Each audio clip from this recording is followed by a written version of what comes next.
Next हमारे पास है कि हम एग्जांपल्स को सॉल्व करेंगे इन्हीं रूल को अप्लाई करते हुए।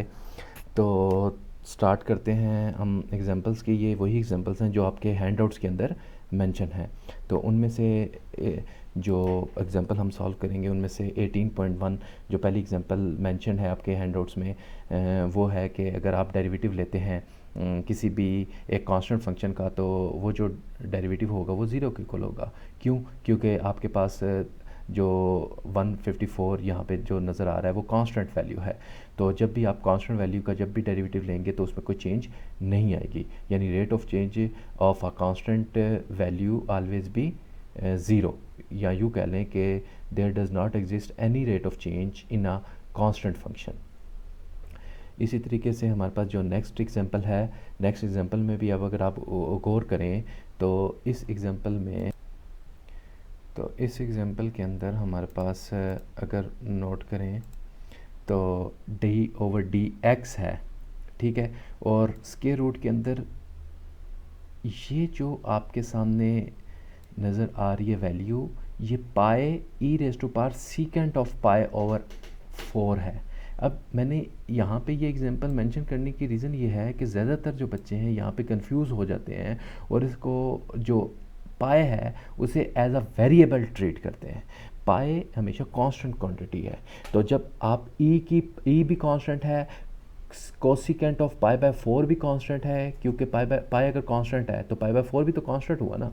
तो cosecant of pi by 4 constant value आ गई, और कांस्टेंट यानी ई की पावर जब आप ले रहे हैं कांस्टेंट वैल्यू, तो वो ओवरऑल फंक्शन जो है वो आपके पास कांस्टेंट आएगा। और कांस्टेंट जब मल्टीप्लाई होगा पाई के साथ अगेन कांस्टेंट, कांस्टेंट का जब अंडर रूट लेंगे अगेन कांस्टेंट। तो जब हम डेरिवेटिव ले रहे हैं वो वेरिएबल के लिहाज से ले रहे हैं, तो जो वेरिएबल लेंगे इस फंक्शन का जो कि कांस्टेंट फंक्शन है, तो हमेशा वो उसी तरीके से ज़ीरो आएगा।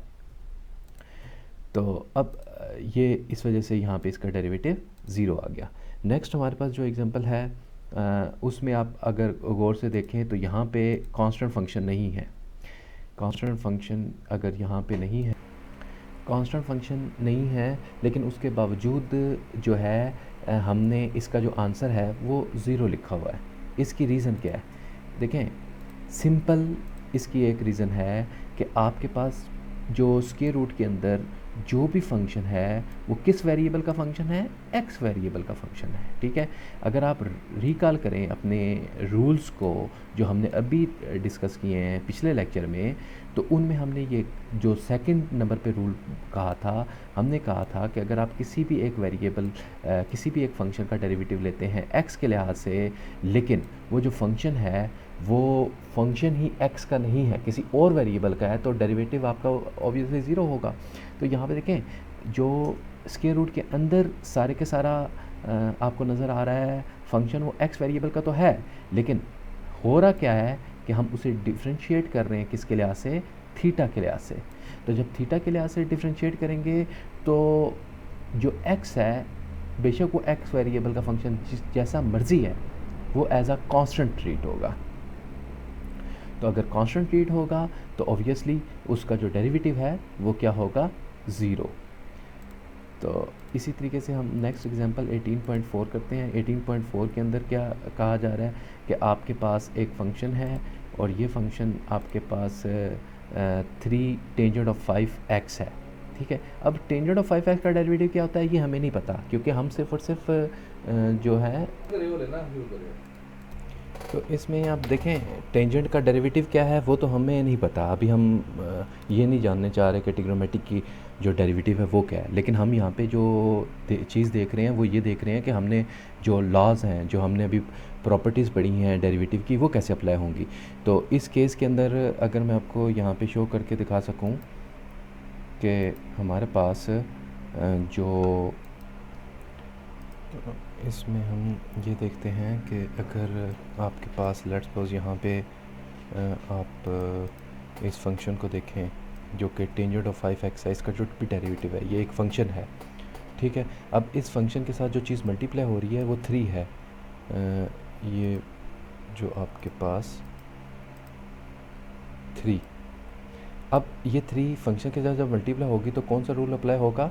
जो हमने थर्ड रूल पढ़ा था, कांस्टेंट मल्टीप्लायर वाला रूल, कि आपके पास डेरिवेटिव लेंगे तो ये जो कांस्टेंट है वो पहले बाहर आ जाएगा और जो डेरिवेटिव है वो सिर्फ और सिर्फ अंदर फंक्शन पे अप्लाई हो रहा है। इसका डेरिवेटिव क्या है वो हम उसमें इंटरेस्टेड नहीं है, हम इंटरेस्टेड इसमें है कि हमने जो ला यहाँ पे देखा है वो कैसे हमने यूज़ करना है।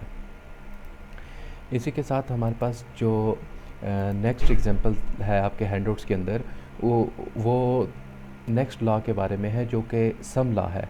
तो सम लॉ के मुताबिक हम ने क्या करना था कि अगर आपके पास एक से ज़्यादा फंक्शन होंगे, ठीक है, तो इस एक से ज़्यादा फंक्शन के लिए हम करेंगे क्या कि जो डेरिवेटिव आप ले रहे हैं वो डेरिवेटिव हर एक फंक्शन पे अलग डिस्ट्रीब्यूट हो जाएगा।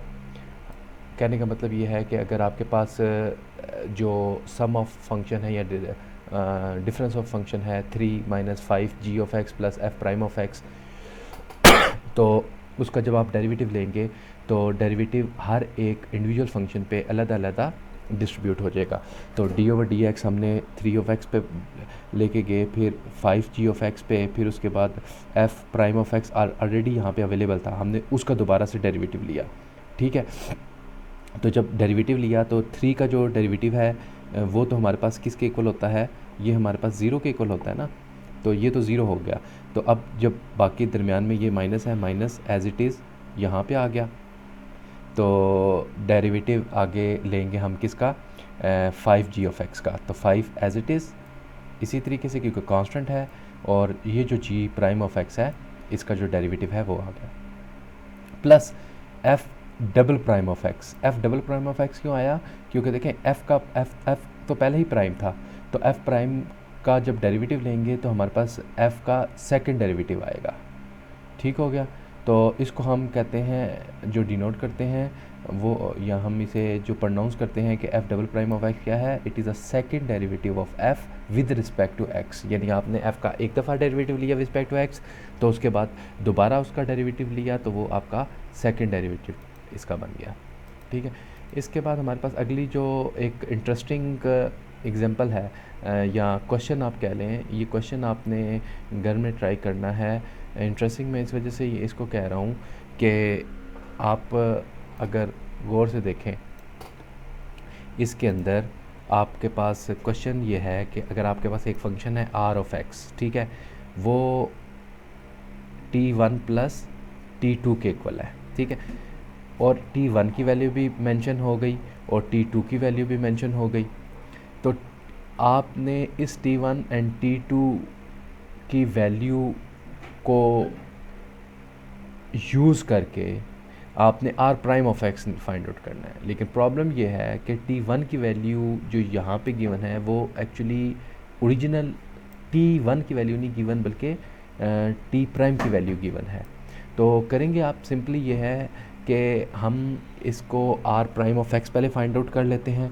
r प्राइम जब अगर आप लेंगे ऑफ x तो इस फंक्शन के मुताबिक ये बनेगा t1 prime of x plus t2 of x। t2 का, क्योंकि t2 भी x वेरिएबल का फंक्शन है तो ये भी t2 प्राइम आएगा। अब t1 प्राइम ऑफ पाई है, दैट इज़ नॉट x, याद रखिएगा। तो हमने फाइंड क्या करना था पहले स्टेप में, r प्राइम ऑफ x। तो इस r की में इस r प्राइम ऑफ x में x को रिप्लेस कर देंगे किसके साथ, पाई के साथ।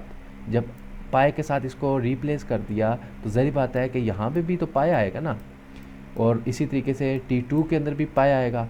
तो हमारे पास जो नई इक्वेशन बन गई वो क्या बनी, r prime of pi is equal to t1 prime of pi plus t2 of pi. तो अब आप जो गिवन फंक्शन है t1 प्राइम ऑफ पाई, इसकी वैल्यू यहाँ पे सब्स्टिट्यूट कर दें, वो है 13, और t2 प्राइम की वैल्यू 17.5। तो इन दोनों को जस्ट आपने ऐड कर देना है, ये आपके पास बन जाएगा 30, ये आपके पास बन जाएगा 30.5। तो ये आपका फाइनल आंसर आ जाएगा। ये मैंने आर प्राइम ऑफ एक्स आपको फाइंड आउट करके दिया। अब आपने घर में इस क्वेश्चन की प्रैक्टिस करनी है कि आपने R double prime of pi find out करना है।